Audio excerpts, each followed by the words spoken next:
Hello. On the show today, we're going to be discussing ways to leave corporate and become an entrepreneur, and why you should be leaving corporate and focusing on becoming an entrepreneur, as well as a couple of questions from some startup entrepreneurs on how to run their business better.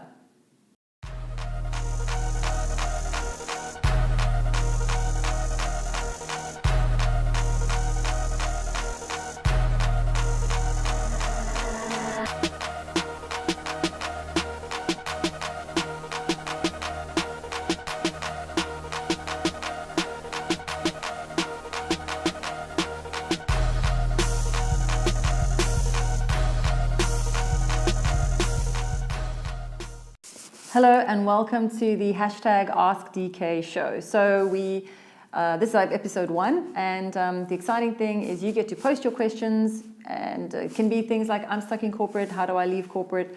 And we'll get to answer all your questions on this show. So this is episode 1, it's pretty exciting. Cool, so you're welcome to tweet your questions to us or reply in the comments below. Tell us any question you want us to address next time, and we'll definitely put that on the list of for the next show. Okay, so today's question number 1 we're looking at, so what's your advice for small business owners with limited cash? So when I started Shift One 6 years ago, Shift One is a marketing agency. Basically, we do online marketing, we do traditional marketing, bring the two together, you get this integrated marketing. So when I started 6 years ago, I bootstrapped the whole thing. I had a bit of a bond. I had an access bond on my house, and when I needed a little bit of money, I would take out a bit of money here and put it back in when it came through a couple of months later. And I completely bootstrapped the thing. I didn't go for fancy offices, and I didn't hire expensive staff. I made sure that I had cash flow before I did any of that. And you absolutely can bootstrap your business. There's no reason why you need funding.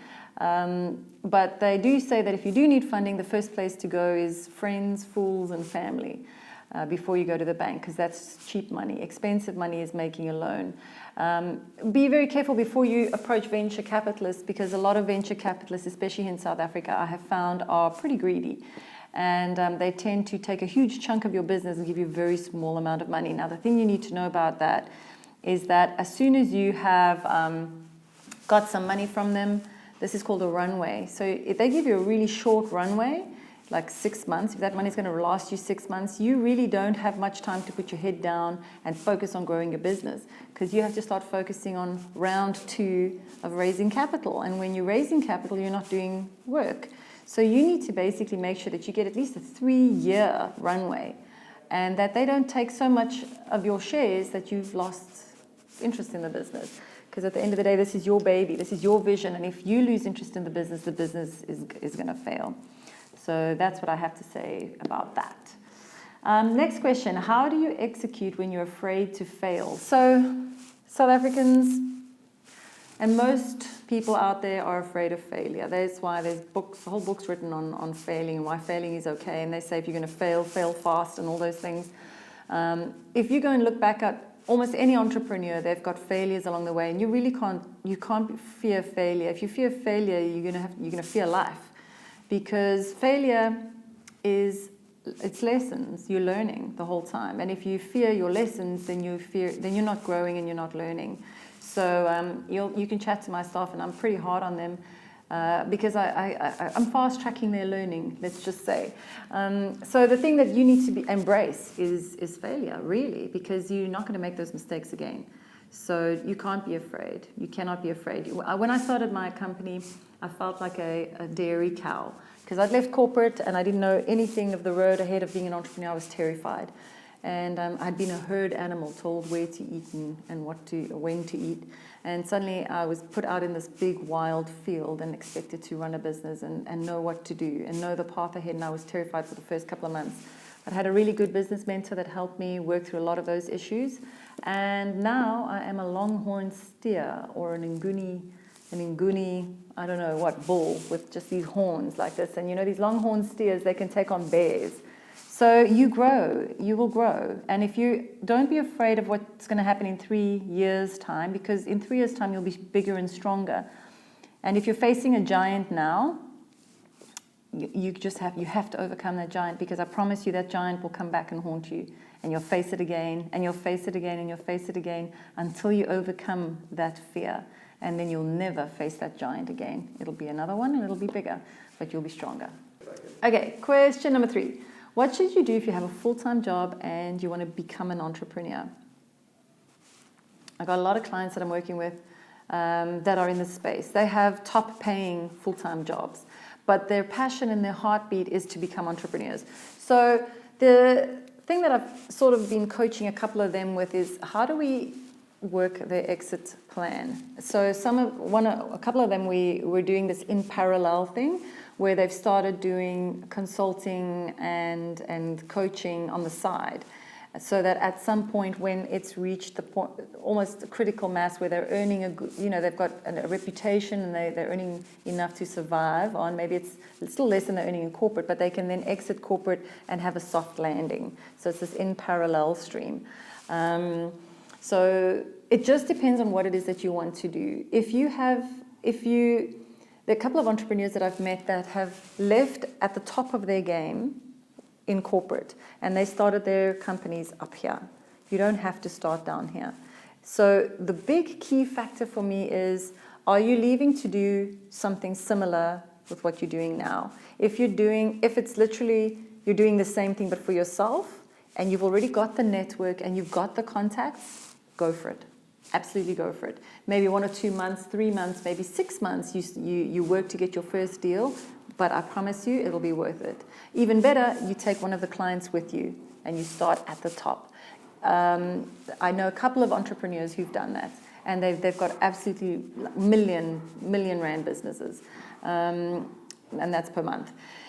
Then there are the entrepreneurs who leave and they start right at the bottom. So I left corporate and I started my company down here because I had no contacts in Cape Town, and I didn't know how to run my own digital marketing agency because I'd only ever been a marketing manager. I'd never been an owner of a company, and I'd never sold these services, holistically to clients. So I had to, for my own sanity and for my own confidence, I had to start at the bottom. Also, I didn't know anybody in Cape Town. I'd worked here for 6 years, but I'd worked for a company that was completely insular and only worked in the global markets. So it's really up to you. You can do in parallel. You can leave up at the top, or you can leave down at the bottom, and you just have to make adjustments. It's so worth it. It's so worth it. Being an entrepreneur is amazing, but you have to learn your lessons. You have to keep on growing. Otherwise, you're going to stay what's the word? If you're not an entrepreneur, you are self-employed. You don't want to just be self-employed, because being self-employed means you're never, ever going to make the jigger millions, and you're always going to be doing the work yourself. You don't want to be in that place. You want to build something that you can hand over to incredible staff to run for you, so that you can go on to build something else. That's the goal. And then you want to sell that thing for R1 billion. So call me if you want to buy a Shift one for R1 billion. It's for sale. Question number 4. I'm an aspiring entrepreneur, but I don't know where to start. What steps do I take to build my own startup? Very good question. So you want to be an entrepreneur, but you have no idea what to do. So I went on a course at the Bandwidth Barn here in Cape Town on how to be an entrepreneur. Thank God they taught me. They showed me the ropes, and they basically painted the path of the journey that I would follow, because I had no clue. And one of the mentors there, Neil Heinrichsen, he said to me, because I wanted to get into plastics. So plastics, yes. And so he said to me, do you know anything about plastics? No. Do you know anything about manufacturing stuff in China? No. Have you ever exported stuff? No. Have you dealt in retail before? No, not really. He's like, okay, you can do this, but you're going to have a very, very high, very expensive, and very painful learning curve. Or you can do what you know. What do you know? It's like, well, marketing, digital marketing. He's like, okay, well, I suggest you start a marketing agency. I was like, I don't want to. It's not interesting. I want to do something new and exciting. He's like, you can do something new and exciting and eat shit. So luckily, I listened to you, Neil Heinrichsen. Thanks for that. I started Shift One. So the advice I can give you is do what you know. So if you're still really young and you don't know anything, then you got to learn something. So if you're too impatient to learn about an industry and become a real subject matter expert in that industry, then find a need. Find a need. Find somebody who's got a burning need and is prepared to pay for it. And that's really the bottom line. Who's got an itch that you can scratch? So that's really the bottom line.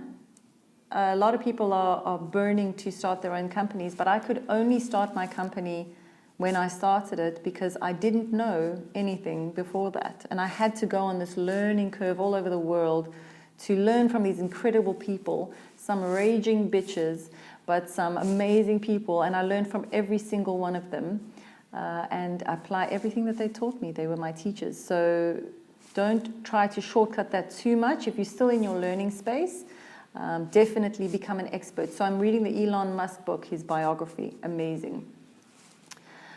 Such a fan of Elon Musk. Call me Elon. So the thing about Elon that's so amazing is he becomes a complete subject matter expert in whatever he is passionate about. And what he's passionate about is very closely related to what he was passionate about as a kid. So there are these golden threads of when like a person's purpose really clicks. It's usually because it's something that they're good at, something they enjoy, and something that they are passionate about and something they know something about all starts coming together. That is when you find your purpose. So it's really hard to find purpose when you still don't know any of those things. So the better you know yourself, and the more you learn, and the more seed you put in the ground, eventually you will reap that harvest later on in time, but don't be in too much of a hurry. But yeah, when the timing's right, just get out there, start your own thing, and then you're going to start learning your real lessons. That's when the real giants start coming your way.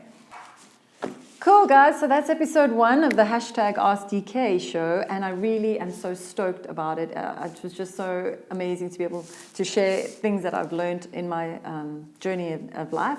So I hope you got a lot of value out of the questions.